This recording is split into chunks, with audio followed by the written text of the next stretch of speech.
ఎప్పుడైనా సరే సార్ మన కష్టం ఇక్కడ మనకి మొదల్లో ఒక కష్టం వస్తుంది. ఒక 5 కోట్లు లాస్ అయిపోయాం ఎలా అని వచ్చేటప్పుడు ఆ కష్టాన్ని ఇక్కడికి తీసుకురాకూడదు, ఇక్కడతోనే డిస్కనెక్ట్ చేయాలి. 5 కోట్లు పోయింది, ఓకే లెట్ ఇట్ బి. ఒక 5 నిమిషాలు ఆలోచిస్తాం, నెక్స్ట్ స్టెప్ ఏంటి వేసేయాలి. నెక్స్ట్ స్టెప్ వేసి దీన్ని అధిగమించడం ఎలాగే ఈ నష్టాన్ని అన్నది ఆలోచించాలి తప్ప 5 కోట్లు పోయిందో అని కొంగేసుకుని ఇంట్లో కూర్చొని కృంగిపోతే గుండెకి వెళ్తుంది, గుండె దడలమంటుంది. సో ఇలాంటి టెన్షన్స్ నేను ఎన్నో పడ్డాను. ఈరోజు ఆఖరికి ఇంత కష్టపడిన పార్టీలో కూడా సస్పెన్షన్ వచ్చింది. ఇప్పుడు నేను పోసుకొచ్చినట్టు నా జీవితం అంతా మీకు చెప్పాను, అందరికీ చెప్పాను. లోకేష్ గారిని పొగిడారు అందుకే మిమ్మల్ని సస్పెండ్ అయ్యారని ఒకళ్ళు అంటారండి. తప్పండి, ఎందుకంటే దాన్ని నేను ఖండించాను చాలా దగ్గరలో. మీరు అడిగారు కాబట్టి నేను చెప్పాలి. ఇప్పుడు లోకేష్ సీఎం అయితే బాగుంటుంది. లోకేష్ గారు రాజకీయాల్లోకి వచ్చి 10 years అయింది. నేను వైసీపీలో చేరి 15 years అయింది. నేను రాజకీయాల్లో చేరి 25 years అయింది. 25 yearsలో కూడా నేను తెలుగుదేశానికి వ్యతిరేకంగా పనిచేశాను. చంద్రబాబు నాయుడికి వ్యతిరేకంగా పనిచేసిన వాడిని, ఎర్రన్నాయుడికి అచ్చెన్నాయుడికి వ్యతిరేకంగా పనిచేసిన వాడిని లోకేష్కి ఎందుకండి మేము మాట్లాడతాం?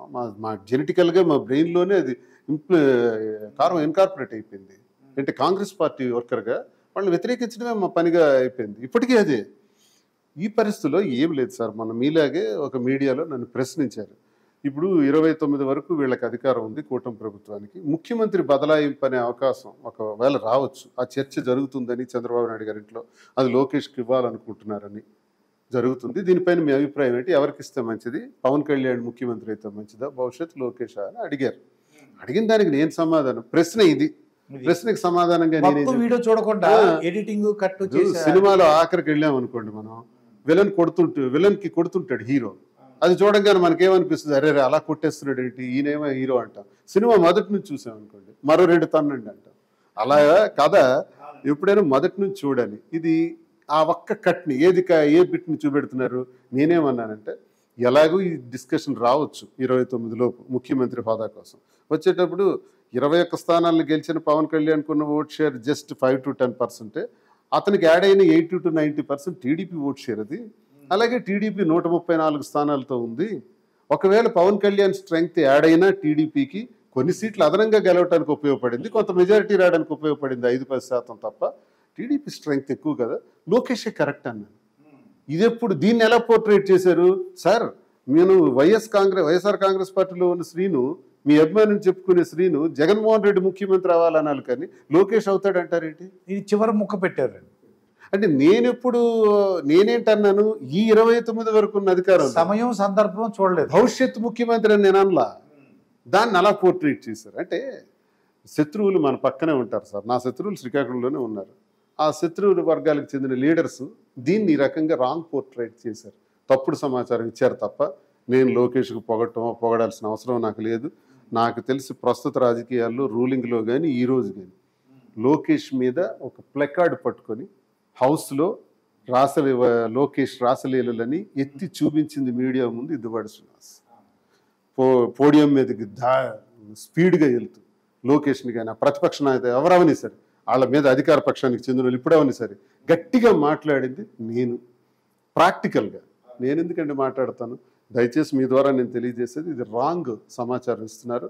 నా దృష్టిలో డాక్టర్ వైఎస్ రాజశేఖర రెడ్డి, రెండో నాయకుడు జగన్మోహన్ రెడ్డి, ఈ రెండు తప్ప నా బ్రెయిన్లో ఇంకెవరు ఉండరు. సరే, జగన్మోహన్ రెడ్డి గారి విషయం చెప్పారు కాబట్టి సింహాచలం విషయం ఆయన మీద ఏమంటారంటే ప్రజలు, నేను పబ్లిక్ టాక్లు తీసుకుంటుంటాను సార్, ఇంటర్వ్యూలో కాకుండా ప్రజల మనసులో ఏముందో తెలుసుకోవాలని నాకు కోరిక ఉంటుంది అన్ని విషయాల మీద.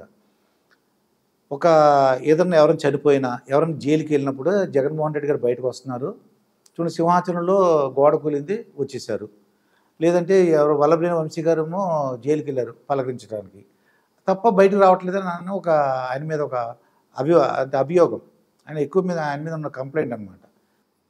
ఇప్పుడు నాయకుడు అనేవారు ఎవరైనా మరణించినప్పుడు రావడం అత్యంత సహజం, ఒక మేజర్ ఇన్సిడెంట్ జరిగేటప్పుడు రావడం అత్యంత సహజం, కార్యకర్తకు అరెస్ట్ అయినప్పుడు రావడం అత్యంత సహజం.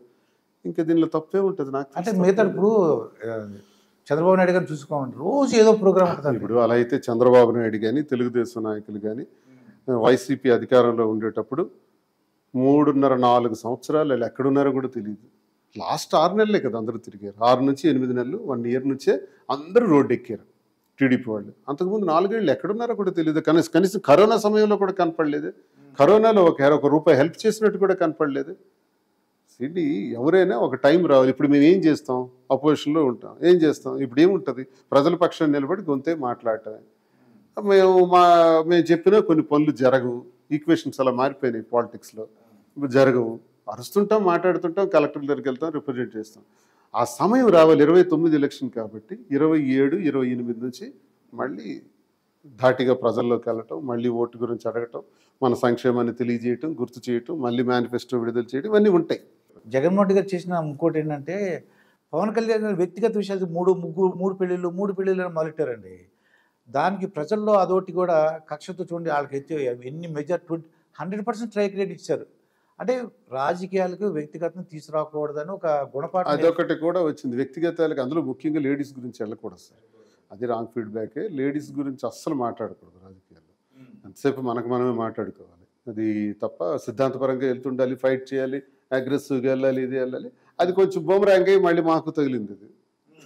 అదే కొద్ది బూతులు నాని గారు వీళ్ళందరూ కూడా నాని గారు, వల్లభనేని వంశీ గారు వీళ్ళందరూ కూడా పోసాని కృష్ణమురళి బూతులు మాట్లాడేవారు సార్. అది కూడా ప్రజల్లో ఒక విరక్తి వచ్చింది.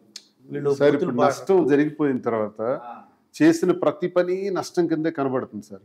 ఏదైనా దీనికి తార్కాణం పెట్టి గెలిచామా, ఏ తప్పులు చేసినా ఆ తప్పులు కూడా ఒప్పుల్లో కనబడతాయి. ఓడామా, ఎంత మంచి చేసినా అది నెగిటివ్ కిందే కనబడుతుంది. ఇప్పుడు స్కూళ్ళని, విద్య, 17 మెడికల్ కాలేజీలు తీసుకొచ్చారు ఆయన స్వాతంత్ర్యానంతరం మన రాష్ట్ర ఆంధ్రప్రదేశ్కున్న 11 మెడికల్ కాలేజీలు. జగన్మోహన్ రెడ్డి గారు 17 మెడికల్ కాలేజెస్. ఇవన్నీ మైనస్లాగా కనబడుతుంటాయి. ఇవన్నీ అవసరం అన్నట్టు కనబడుతుంది. ఎందుకు ఊడిపోయింది? గెలిచిన తర్వాత ఎంత చెడ్డ చేసినా మంచిగానే కనబడుతుంది. వాయిస్ సార్ రాజకీయాల్లో వైసీపీ నాయకులే కాదు, అన్ని పార్టీల వాళ్ళు కూడా గొంతు స్వరాలు మార్చి మాట్లాడుతున్నారు. ఇది రాంగే. ఒక ఎడ్యుకేటెడ్గా చదువుకున్న వ్యక్తిగా నేను రాజకీయాల్లో 25 సంవత్సరాల నుంచి వచ్చి ఈ స్వరాలు మార్చి మాట్లాడడం అంటే చిన్నంతరం పెద్దంతరం లేకుండా అవతల వ్యక్తిని తూర్పారపట్టి ఇష్టానుసారంగా వ్యక్తిగతంగా మాట్లాడడం అనేది ఇది వైసీపీలోనే కాదు, టీడీపీలో ఉంది, జనసేనలో ఉంది, కాంగ్రెస్లో ఉంది, అన్ని పార్టీలకి ఎస్టాబ్లిష్ అయిపోయింది బాగా. కాకపోతే మొన్న టీడీపీలో ఒక కిరణ్ అన్న ఒకడు ఏం చేశాడంటే భారతి గారిని ఏదో అన్నాడండి. అతను అరెస్ట్ చేశారమండి. చంద్రబాబు నాయుడు గారు చెప్పారండి ఆ పార్టీ వాళ్ళు అరెస్ట్ చేసేమని. అతని పార్టీ కార్యకర్తే అంటే ఒక శైలి లేదండి. మిగతా వాళ్ళకి కూడా అమ్మో ఎలా పడితే మాట్లాడకూడదు, మీరు అన్నట్టు చూసారా ఆడవాళ్ళ గురించి మాట్లాడకూడదని, అది మాత్రం వెళ్ళింది సార్, బాగా వెళ్ళింది. ఆడవాళ్ళ గురించి మాట్లాడితే నెగిటివ్ వస్తుంది సార్. ఇప్పుడు కిరణ్ అయినా మా గురించి కూడా మాట్లాడాడు, మీ గురించి, అందరి గురించి మాట్లాడాడు, అందరు జర్నలిస్టుల గురించి కూడా చాలా ఎక్కువగా మాట్లాడాడు. పెద్ద వాళ్ళ గురించి ఇప్పుడు ప్రొఫెసర్ నాగేశ్వర గారి గురించి కూడా మాట్లాడాడు, ఎవరెవరి గురించో మాట్లాడేసినాడు, తెలుగుపల్లి రవి గారి గురించి మాట్లాడాడు. ఇవన్నీ తప్పు, చాలా ఎక్కువ చేసి మాట్లాడాడు. ఆయనకి అది ఎక్కువ అవటం వల్లే మరి అరెస్టులు కూడా పట్టడం జరిగింది.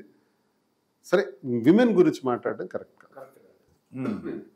ఇక వీళ్ళిద్దరు ఇప్పుడు సిబిఎన్ అంటే చంద్రబాబు నాయుడు గారు, పవన్ కళ్యాణ్ గారు వాళ్ళ జర్నీ కంటిన్యూ అంటే మీరు జోసి కానీ మీ ఆలోచన కానీ వాళ్ళిద్దరు కంటిన్యూ అవుతారంటారా, లేకపోతే విభేదాలు రావడానికి అవకాశం ఉందంటారా? ఉన్న పరిస్థితులను బట్టి చూస్తే విభేదాలు వచ్చే అవకాశాలు ఉన్నాయి. బీజేపీ పవన్ కళ్యాణ్ నెక్స్ట్ ఎన్నికల్లో వెళ్ళే అవకాశాలు ఎక్కువ కనబడుతున్నాయి. మళ్ళీ టీడీపీ ఒంటరి పోరో లేవు ఇంకెవరిని కమ్యూనిస్టులను కలుపుకోవడం ఏదో జరుగుతుంది, కానీ వీళ్ళు కలిసి వెళ్తారన్న సూచన నాకు ఎక్కడ కనపట్లా. భారతదేశంలో ఇప్పుడు ఎలా ఉందంటే మోదీ గారు ప్రాముఖ్యత చాలా ఎక్కువగా ఉంది. మోదీ గారి నిర్ణయాలు కూడా చాలా బ్రహ్మాండంగా ఉన్నాయి. మనం ఇప్పుడు ఏ భారతీయుడికి అడిగినా, ఏ పార్టీ వాడికి అడిగినా, నేను చూస్తున్నది జనంలో ఏ పార్టీకి చెందిన మోదీ గురించి విమర్శించే శాతం తక్కువ ఉన్నారు, లేరు. ఆయన మంచి చేస్తున్నాడు కదా.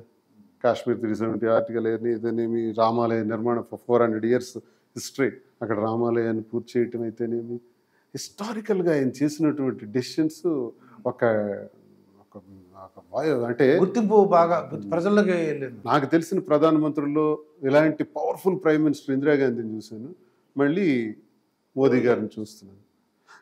అంటే రూలింగ్లో డెసిషన్ మేకింగ్లో ఇంకా చాలామంది ఉన్నారు, వాళ్ళు పండిట్ జవహర్లాల్ చాలామంది ఉన్నారు, కానీ డెసిషన్ మేకింగ్లో వీళ్ళిద్దరు పవర్ఫుల్ ప్రైమ్ మినిస్టర్స్. ఇప్పుడు అమరావతి కూడా మరి ఒక 40-50 వేలు కోట్లు విలువైన అమరావతి వర్కులు స్టార్ట్ చేశారండి నిన్న. మోదీ గారు రావడం సంతోషం, చాలా సంతోషం. వారి సహకారం కూడా అందిస్తామని చెప్పడం కూడా నేను అదే మోదీ గారికి కూడా బీజేపీ వాళ్ళకి కూడా నేను కోరుకునేది అంటే ఈ వాగ్దానాలు ఏవైతే ఇచ్చారో సూపర్ 6 అని ఇద్దరు పవన్ కళ్యాణ్ తెలుగుదేశం కల్పించినటువంటి వాగ్దానాల మీద పర్యవేక్షణ చేయమని నేను కోరుతున్నాను. వాళ్ళు ఏవి అమలు చేయట్లేదు, రాష్ట్ర ప్రజలకు ఇచ్చినటువంటి వాటిపైన దృష్టి సారించలేదు. నిన్న మీరు పెద్ద మనిషిగా మోదీ గారు వచ్చారు. ఓకే, అమరావతికి నిర్మాణానికి మేమైతే 3 రాష్ట్రాలు అన్నారు వైసీపీలో. 3 ప్రాంతాలు అభివృద్ధి చేయాలన్నది, ప్రాంతీయ తత్వాలు, ప్రాంతీయ విభేదాలు రాకుండా అన్ని ప్రాంతాలకి సమాన అభివృద్ధి చేస్తే ఈ రాష్ట్రంలో మళ్ళీ విభజనలు అనే అంశం మరి రాదన్న ఉద్దేశంతో అన్ని ప్రాంతాలు, అటు రాయలసీమ, కర్నూలు కోర్టు ఇచ్చి, ఇక్కడ విశాఖపట్నంలో మాకు కూడా ఒక గుర్తింపు ఇచ్చి, ఇలాగా అడ్మినిస్ట్రేటివ్ క్యాపిటల్ అని పెట్టి ఇక్కడ విజయవాడలో రాజధానిని కొనసాగిస్తూ తీసుకున్న డెసిషన్స్కి మళ్ళీ ఇప్పుడు పాత పద్ధతిలోనే రీలాంచింగ్ చేసి అమరావతి నిర్మాణం చేస్తూ ఉన్నారు. సరే చేయని, ఏదైనా ఒక డెసిషన్ చేసేటప్పుడు మరి ప్రధానమంత్రిగా వారు వచ్చారు, చాలా 50,000 కోట్ల రూపాయల ప్రామిసెస్ కూడా చేశారు. ఇవన్నీ అమలు జరిగితే మంచిది. ఈ రాష్ట్రంలో జరుగుతున్న పరిపాలన మీద కూడా వారికి దృష్టి సారిస్తే మంచిదని నా అభిప్రాయం.